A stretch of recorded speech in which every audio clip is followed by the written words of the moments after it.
El miedo a la muerte ha sido una constante que ha acompañado a la humanidad desde que se volvió consciente de su propia existencia. La idea de tener un tiempo límite y la facilidad con la que éste se pierde nos ha empujado a formular creencias y especulaciones que nos consuelen ante este oscuro y desconocido abismo, definiendo así el mundo espiritual, aquel que nos espera paciente oculto detrás de las barreras de la vida y el conocimiento mundano, susurrando su existencia como una realidad intangible. Ahora, millones de años después del comienzo del viaje en el que la humanidad ha aprendido y conseguido superar su propia inteligencia día con día, tenemos la certeza de que podemos explicar todo a nuestro alrededor mediante la observación y la experimentación, administrar información y utilizarla para definir nuestra percepción de la vida, es decir, la concepción de la ciencia. Hay una frase que me encanta porque resume la progresión humana en cuanto a su conocimiento del mundo. Hace 1500 años todos sabían que la Tierra era el centro del universo. Hace 500 años todos sabían que la Tierra era plana. Hace 15 minutos tú sabías que solo había personas en este planeta. Imagina lo que sabrás mañana.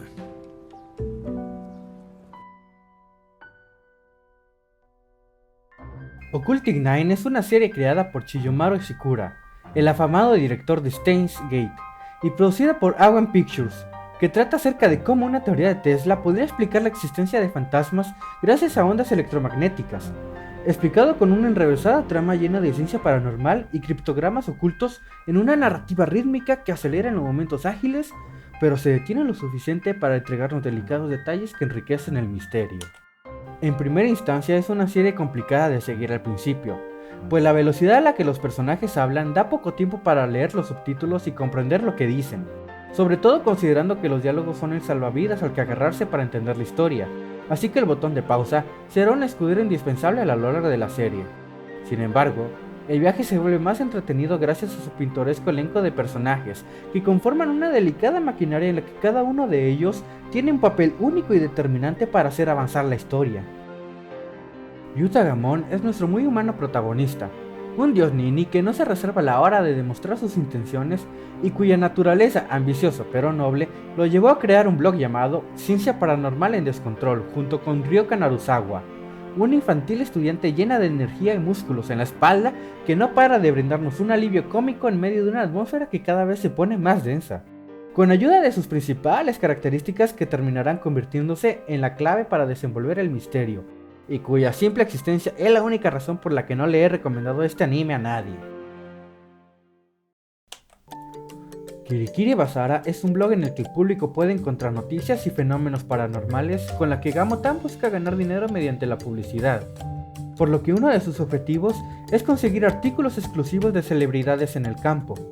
Así que contactan con Miya Ikawa, una linda niña que posee la habilidad de leer las cartas y tener premoniciones, poder que se asegura de usar para ayudar a los demás, y que en la noche anterior había presenciado una visión tan aterradora que le empuja a advertirle la predicción a Sarei Hashigami, un pragmático estudiante cuya amabilidad se ve opacada por su engreída inteligencia y que funge como el escéptico buscando explicaciones que apliquen la ciencia, interés que heredó de su padre el profesor Isayuki Hashigami, un académico dedicado al estudio de lo paranormal y cuya muerte se convierte en el detonante que predijo Miyu, quien gracias a sus habilidades ha colaborado en diversas ocasiones con la revista Mumo, especialmente con su redactora Touko Sumikase, una perspicaz chica a la que le interesan todos los asuntos paranormales, especialmente las teorías del profesor Hashigami, a quien admiraba, por lo que no se niega a colaborar con la investigación llevada por Shun Moritsuka, un detective con la apariencia de un niño pero con una aguda astucia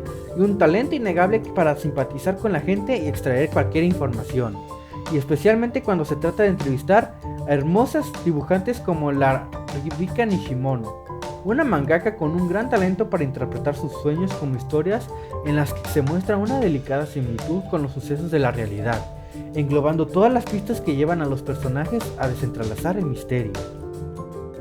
Aya Kurenai y Hesumin son personalmente de las pocas cosas que me disgustan de la serie. La primera, una niña con un pasado trágico que decidió abrir un negocio en el que maldecir a otros por dinero, que realmente se queda fuera de la trama por momentos y solo aporta información complementaria que podría ser descubierta por cualquiera de los otros personajes. Y Hesumi, el dueño del local favorito de Gamotan que termina por ser usado como un comodín incluido solo para atar cabos sueltos. Y es que la soga que nos ata a la historia se mueve a un ritmo dispar hecho para encajar con las directrices de la emisión televisiva. Desde los primeros minutos se nos muestran las principales características de la narrativa de este anime, pero en las que radica su mayor problema.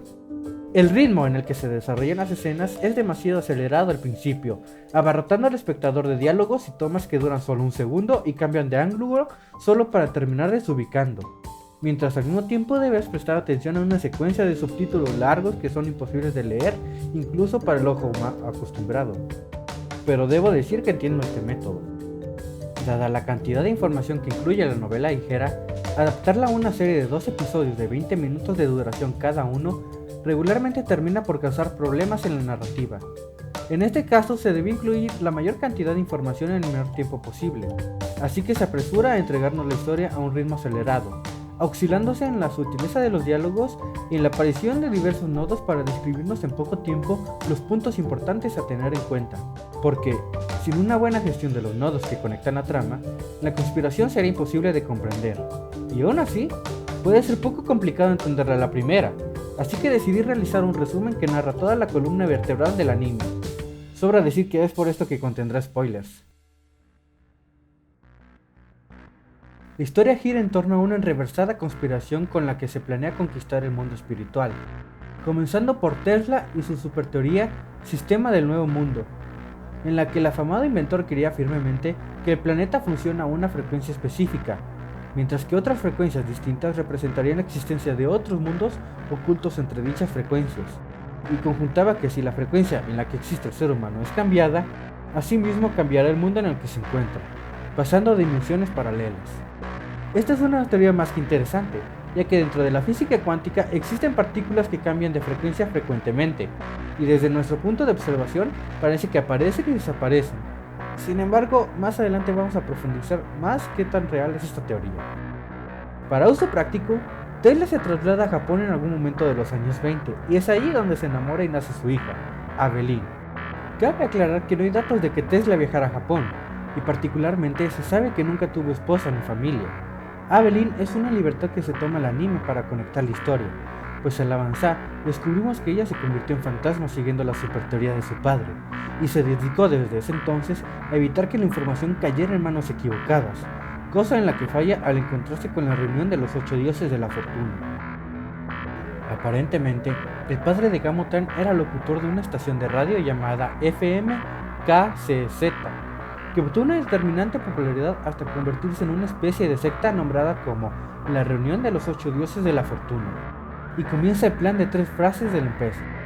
En primer lugar, durante la preparación se crea un conglomerado médico bajo el nombre de la familia Narusawa, a la que Ryoka pertenece, y empieza la comercialización y distribución de Scandio para ser inyectado a un grupo de individuos seleccionados especialmente para un peligroso experimento. Dado el papel clave del Scandio en la teoría, los altos índices de ventas y transporte del material atraen la atención del FBI, por lo que asignan a Shun Moritsuka a realizar una investigación, mientras al mismo tiempo, Avelin, convertida en fantasma, logra contactar con el profesor Isayuki, quien había estado siguiendo las investigaciones de Tesla hasta teorizar que el uso del Scandio para configurar las frecuencias era la clave para establecer comunicación con el mundo espiritual. Avelin confía sus esperanzas al profesor, y le entrega la llave de inicio y su cuaderno, en donde están escritas el nombre de 256 personas que frecuentan las instalaciones médicas del conglomerado Narusawa. Temiendo lo que se aproxima, el profesor esconde la lista de los 256 nombres utilizando los agujeros del techo de su estudio, transformándolos en un código Baudot. El código Baudot es un juego de caracteres similar a nuestro sistema ASCII, de hecho fue su predecesor. Era usado para mandar mensajes mediante el telégrafo, parecido al código Morse. Este código se caracteriza por el uso de puntos y espacios que simulan una secuencia binaria para representar cada símbolo del abecedario. El uso de este código me parece muy creativo dado el techo que se encontraba en el estudio, aprovechando sus agujeros para ocultar el nombre de las 256 personas de la primera fase del experimento, el cual comienza con una llamada al celular. Aparentemente, el escáner inyectado en el cerebro ayuda a retener la carga eléctrica que generan los mecanismos biológicos. Además, permite recibir ondas electromagnéticas para engañar al cerebro y hacerlo pensar que recibe órdenes de su propia mente. dejando que manipulen mentalmente al paciente y lo obliguen a ahogarse, procediendo así a la desconexión por falta de oxígeno, evitando daños físicos colaterales. De las 256 personas en el experimento, solo aquellas a las que se les aplicó el escandio son capaces de permanecer como fantasmas, resultando en un completo éxito para la fase 1, la conexión con el mundo espiritual.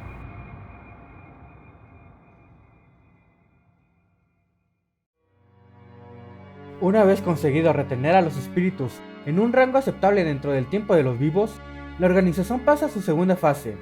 En primer lugar, elimina a los sujetos defectuosos y cabos complicados de la primera generación del experimento. En segundo, prepara la segunda generación, especialmente al Gran Venerable, el anciano líder de la organización que se encuentra al límite de la muerte. Según el plan, una vez el Gran Venerable reviva gracias al escandio inyectado en su cuerpo, la reunión le vendería la promesa de una vida eterna a las personas más ricas y poderosas del mundo, quienes con tal de vivir eternamente aceptarían ser inyectadas con escandio, lo que le daría la oportunidad a los 8 dioses de controlar a estas personas mentalmente hasta el momento de su muerte, en el cual solo pasarían a existir en otro mundo ya controlado por el resucitado Gran Venerable. Un enreversado plan que realmente tenía las cartas para funcionar. La conquista de 2 mundos, además de la posibilidad de gestionarlo todo eternamente, con una sola trama, es ciertamente audaz. Sin embargo, lo que a mí más me llama la atención es la aplicación de la teoría a la ciencia del mundo ordinario. Así que, ¿qué tan real es este plan? Vamos por partes, desde lo fundamental hasta lo macroscópico. En principio, la realidad se compone de partículas fundamentales, tales como bosones, bariones y quarks. Cada una de estas partículas interactúa con los demás mediante electromagnetismo, lo que les ayuda a separarse o juntarse, formando moléculas de materia. Las moléculas también interactúan unas con otras, y suelen juntarse las que son compatibles entre sí, también con ayuda del electromagnetismo, formando los distintos estados de la materia que conocemos. Aquí es donde se toma en cuenta las frecuencias. Las moléculas se mueven constantemente, una se mueve con una frecuencia más lenta y otras con una frecuencia más acelerada. Las partículas que se mueven más lentamente forman gases, pues la distancia entre cada molécula es muy amplia y su movimiento realmente no causa ninguna fricción. Entre más rápido se mueven las partículas, más sólido se vuelve su conjunto, pasando por los estados líquido y sólido entre más aumenta su movimiento. Nuestras partículas, como objetos físicos, se mueven aleatoriamente para darnos nuestro estado sólido, y cuando una de nuestras partículas llega a tener contacto con otra de una composición distinta, estas se rechazan, y gracias a que esos puntitos se están moviendo, es imposible que nuestras moléculas pasen a través de la pared de puntos de un objeto sólido, por lo que nuestras moléculas y las del objeto se rechazan, dando la sensación de solidez.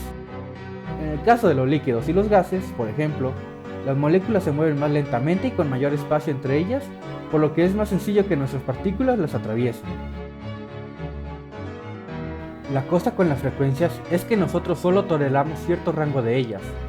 El ojo humano solo detecta luz con una frecuencia de 400 nm a 750 nm, que significan nanómetros, la longitud entre cada pico de una onda, y solo escucha sonidos de los 20 a los 20.000 Hz, es decir, los infrasonidos, los ultrasonidos, los rayos X y ultravioleta y otros muchos otros son cosas que existen pero no podemos ver.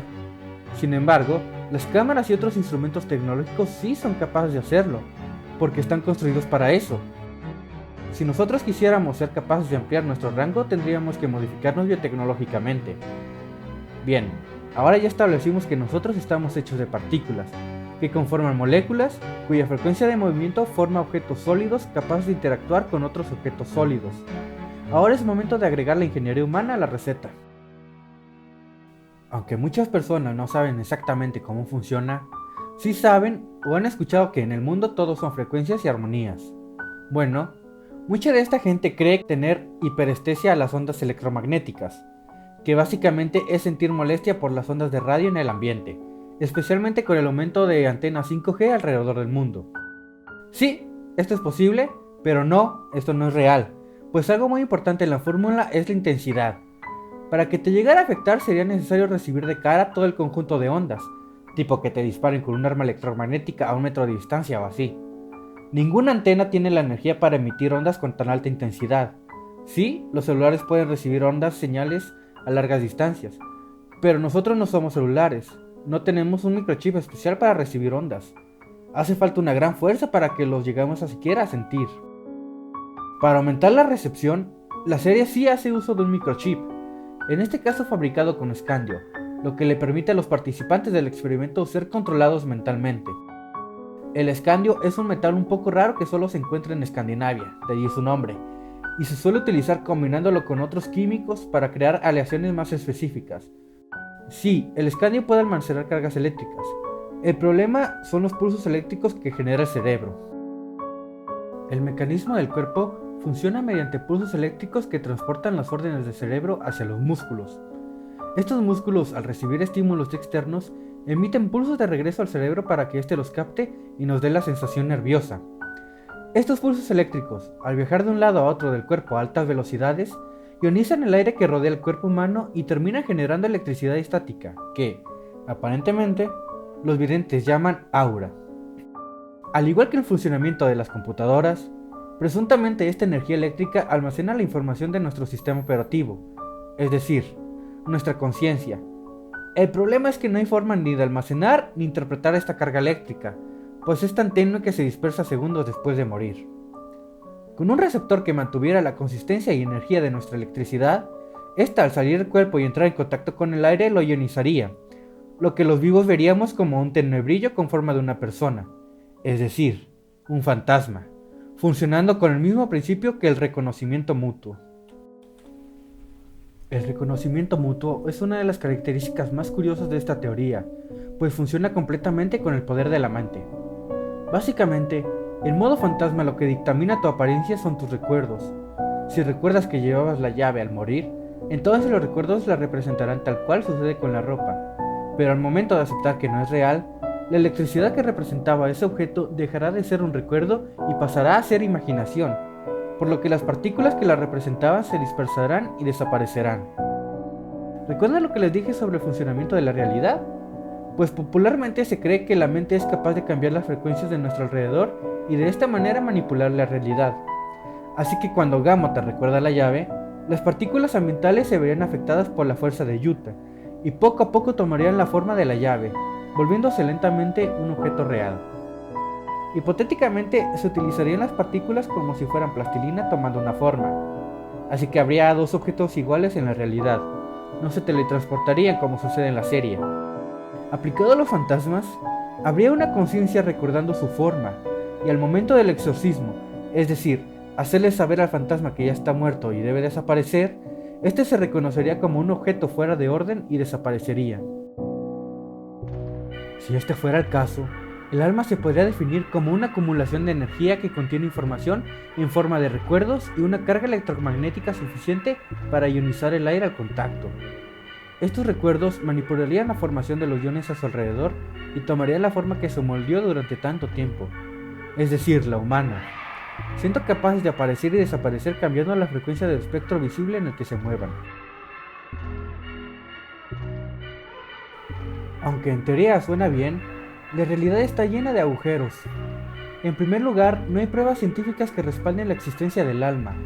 Además, no hay explicación para que ésta dure mucho tiempo fuera del cuerpo, ni tampoco sus versiones oscuras o sombras. No se tienen registros actuales reales de que la mente pueda emitir ondas electromagnéticas o similar, aparte del especial hecho de que no se tienen registros científicos de que los fantasmas sean reales. Con 1.000.000 de explicaciones distintas, siempre habrá cabos sueltos imposibles de explicar. Entonces, ¿son completamente imposibles los fantasmas? Para nada. En todo el video me he pasado hablando de una aburrida teoría sacada de una caricatura de monas chinas. Puede ser ridícula o fantasiosa, pero lo interesante es que nos muestra que la ciencia puede ser aplicada desde cualquier perspectiva hacia cualquier objetivo. Quizá no podemos saber qué es algo que ya conocemos, pero eso no significa que no intentemos descubrirlo.